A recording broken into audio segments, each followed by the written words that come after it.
This past January, I had the great pleasure of going with Trinity Lutheran Seminary to the Holy Land, to Israel and the West Bank on a J-term trip. And if you'll put up the next slide, this is an olive tree in the actual Garden of Gethsemane, where Jesus prayed the night of the Last Supper, and I was very excited to be there. So this tree, supposedly, I'm a little skeptical of this, supposedly, this tree has been there since the time of Jesus. Not sure I believe this story. But there are olive trees that actually have lived for over 2,000 years. And this is how that is possible. So olive trees are really resistant. They can withstand drought, fire, cold, strong winds, all manner of harsh conditions. And it'll look like an olive tree is dead, destroyed, cut down on the outside, on the top, on the surface. That's what you see. But underneath, in the roots, it's still alive. And these saplings, you can kind of see a little sapling coming up behind the big tree there in the background.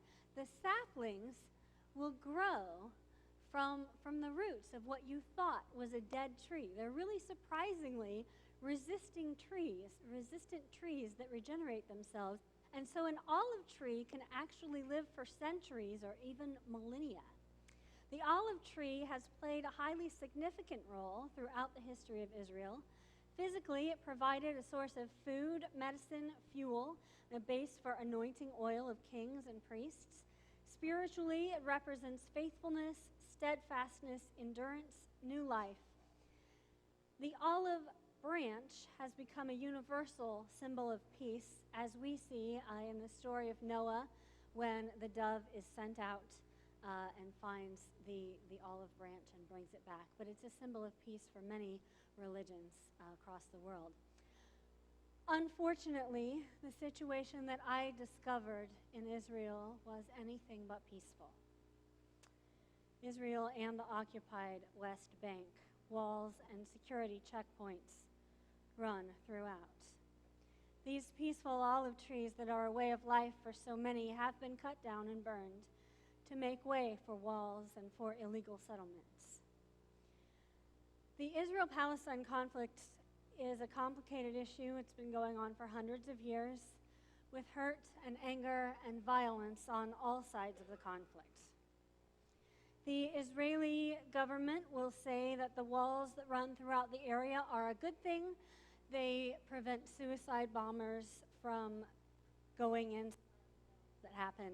The suicide bombings were happening on a daily basis, and now they have stopped. However, what I will tell you that I saw were the Palestinian people who were living inside the walls. People who are trying to make a daily living without good access to water, to jobs, to health care, to public services. People whose olive trees have been cut down, and yet they continue to grow, like that olive tree, sturdy and strong in the face of oppression. So that conflict there, it was such a broken world, and my heart was broken and torn apart from seeing it. But what I found so ironic was I returned home the day of the inauguration here in the U.S. to a broken world, to see our division here in the United States that has only grown stronger within the last month since I returned home. And then I opened the Bible to 1 Corinthians and realized this is not a new problem. Paul is frustrated with the Corinthians because there is jealousy and quarreling among them, and they're taking sides. One side is with Paul, and the other faction is siding with another teacher named Apollos. But Paul himself says, it doesn't matter. I planted, Apollos watered, but it's God who gives the growth. We're just the gardeners. Now, gardeners have an important job. Take the olive tree, for instance. I spent part of my trip pruning olive trees, and I learned this important fact.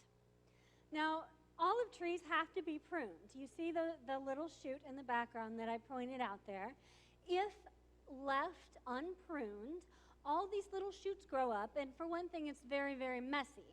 But for another thing, the little shoots will crowd out a big, strong tree, and it will not be able to grow and produce fruit. So it has to be pruned. Gardeners have a very important job. We, the gardeners, are God's servants working together. We have a purpose. But how can we find that togetherness, that unitedness in Christ, and yet still remain strong like that olive tree? In Ramallah, in the West Bank, we visited the Quaker Friends Meeting House, and one of their leaders is an activist and author named Jean Zaru. Jean said, one of the hardest things in working with that community is under the oppression that they have faced, they get very tired and they want to give in. They want to resort to violence, and it's hard to maintain unity. But she said, darkness does not overcome darkness, and violence does not overcome violence.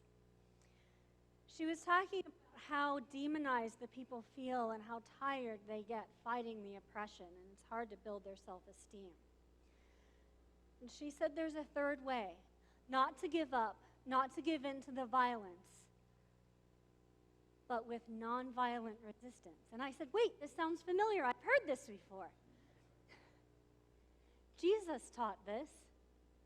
It was the way of Martin Luther and the way of Martin Luther King Jr. And I asked Jean, I said, can you give me an example of this nonviolent resistance? And she said yes, she was happy to do this. She gave me an example. And she said, many of the women living in their community were feeling just, they had low self-esteem. They couldn't care for their families. They had no money. They were having a very difficult time. And so they formed a women's group, and they began to learn how to grow produce and how to grow food and fruits and vegetables and herbs in their gardens. And soon they learned to make products with these, like soap and baked goods. And they started to sell what they made at the Ramallah market. And this did three things. It increased the self-esteem and the happiness of those making the products. Secondly, it improved the health of the community because now they had fresh produce in their community. The third thing it did, though, before this, they had to buy Israeli produce. They had to buy produce from their oppressors. Now they could buy local produce from the community. They were not funding the market of their oppressors. They can avoid putting money into the Israeli market. They have a local source where they can buy the goods. They can stand up to their oppressor with dignity and pride, but without violence. So here's another closer to home. Sometimes unity can best be achieved by listening to the other voices in the conversation.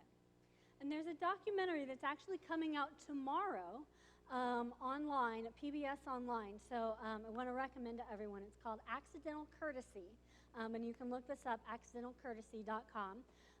Daryl Davis is a local musician here, not local here in Indianapolis, but here in the United States. Daryl Davis, this is from an article in The Atlantic. When musician Daryl Davis first met a member of the Ku Klux Klan, he was the only black man in a country band. They were playing a gig at an all-white venue in Frederick, Maryland. After their set, a member of the audience approached Davis to compliment his piano skills. So this man from the audience comes up to Daryl, and he says, I've never heard a black pianist play like Jerry Lee Lewis.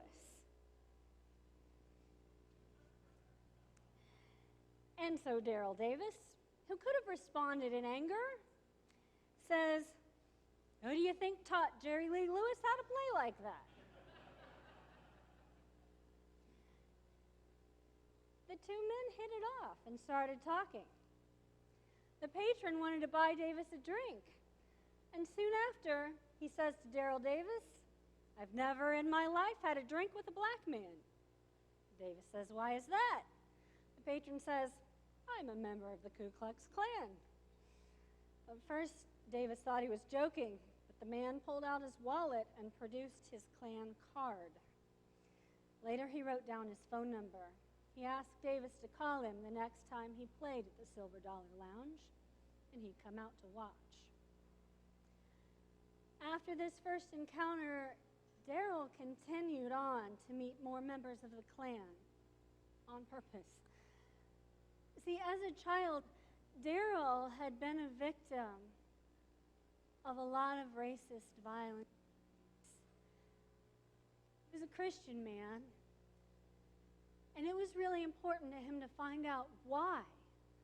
Why would people want to hate someone else just because of the color of their skin? Why would someone hate me when they don't even know me?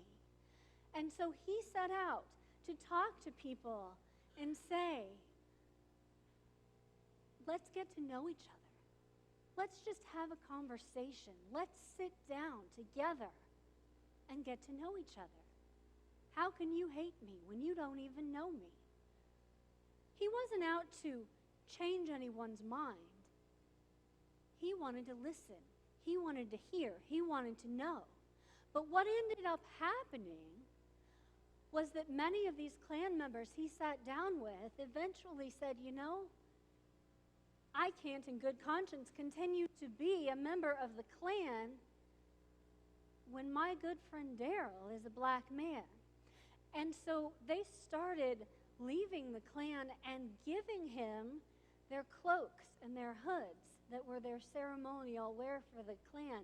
Daryl, to this day, has collected over 200 hoods and cloaks. Not everyone is really proud of Daryl's work, including people within the black community. In an interview, Daryl said, I had one guy from an NAACP branch chew me up one side and down the other, saying, you know, we've worked hard to get 10 steps forward. Here you are sitting down with the enemy having dinner. You're putting us 20 steps back. Now, people of Christ, who else do we know who sat down with the enemy and had dinner? Who else do we know who had dinner with the enemy? Paul says it's not about following Paul or Apollos. It's about following God. In the same way, Christians have allowed ourselves to be so divided that we're not focusing on what unites us. We're really busy attacking others. We're arguing about the little things, and we're trying to make ourselves heard, but we're not listening. We're not loving. We're not cooperating. But we are the people of the Good Samaritan, of the prodigal son, of the woman at the well.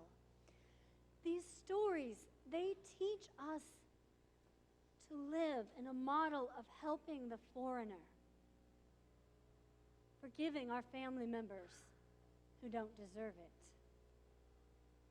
sharing water with a person everyone else has ruled out.